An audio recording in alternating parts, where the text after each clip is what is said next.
नमस्कार दर्शकों, बिहार फिर उसी मोड़ पर खड़ा है जहां 90 के दशक में खून, आंसू और जातीय हिंसा की लकीरें चली थी।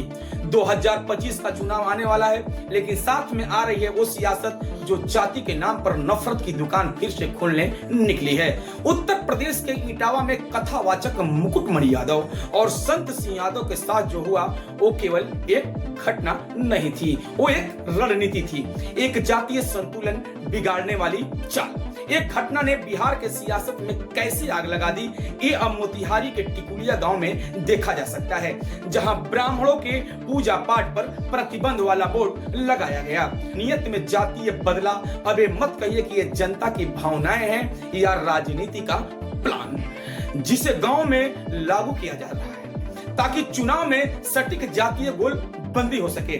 बिहार में अब इटावा जैसा कांड की आड़ में जो खेल खेला जा रहा है वो खतरनाक है। इस पूरे मामले में सबसे पहले मास्टर स्ट्रोक था ब्रह्मेश्वर मुखिया को फिर से राजनीति में खींच लाना। रणवीर सेना के इस प्रमुख की तस्वीर लगाई गई और उसके साथ प्रधानमंत्री मोदी की और मुख्यमंत्री नीतीश कुमार की तस्वीरें भी। अब सोचिए क्यों एक तरफ पोस्टर से दलित में गुस्सा उभरा है, दूसरी तरफ अगड़ी जातियां इसे अपने रक्षक की तरह देखने लगती हैं। इसी बीच आरजेडी इस मौके की तरह देखती है।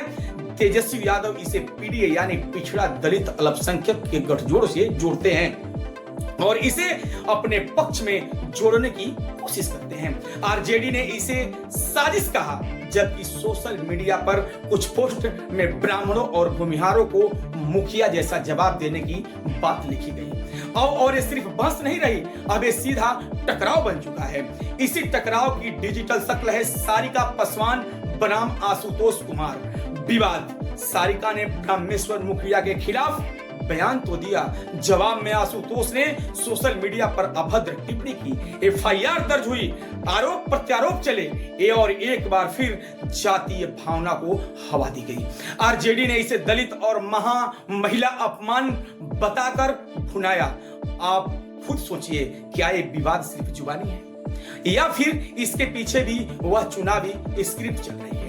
और ये स्क्रिप्ट किसने लिखी है, इसका अंदाजा इसी बात से लगाइए कि जिस बिहार में जातीय नरसंहार की खून से लथपथ यादें हैं, वहीं अब फिर से उसी दिशा में कदम बढ़ते दिख रहे हैं। 90 के दशक में रणवीर सेना बनाम नक्सली गुटों की लड़ाई, हजारों निर्दोषों की मौत, गांव में डर और खौफ, और फिर से वही डर लौट रहा है। लेकिन सवाल है, विकल्प क्या है? यहाँ पर नाम आता है पीके यानी प्रशांत किशोर का, जिसे कोई जाति विशेष का नेता नहीं है कह सकता, जिसे सैफ्रॉन टोपी नहीं पहनी, लाल झंडा नहीं उठाया, बल्कि सच्चे विकास और जमीन से जुड़े मुद्दों की बात की।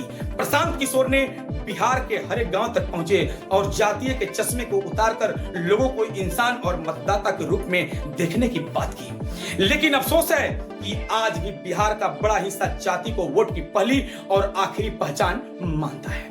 आज खुद को एनडीए को उस कंधे पर टिकाए हुए हैं जिसके नीचे से जमीन खिसक चुकी है। नीतीश बाबू के शासन में जब ब्रह्मेश्वर मुखिया का पोस्टर लग रहा था, जब मोतिहारी में जातीय भेदभाव का बोर्ड टंगा जा रहा था, तब वो सिर्फ शांति बनाए रखे और टाइप बयान देकर निकल जाते हैं। और अब अंत में आपसे एक सवाल, क्या आप फिर से जाति के नाम पे वोट देंगे या फिर बिहार को उस दिशा में ले जाएंगे जहां एक काम की बात होगी, जाति की नहीं?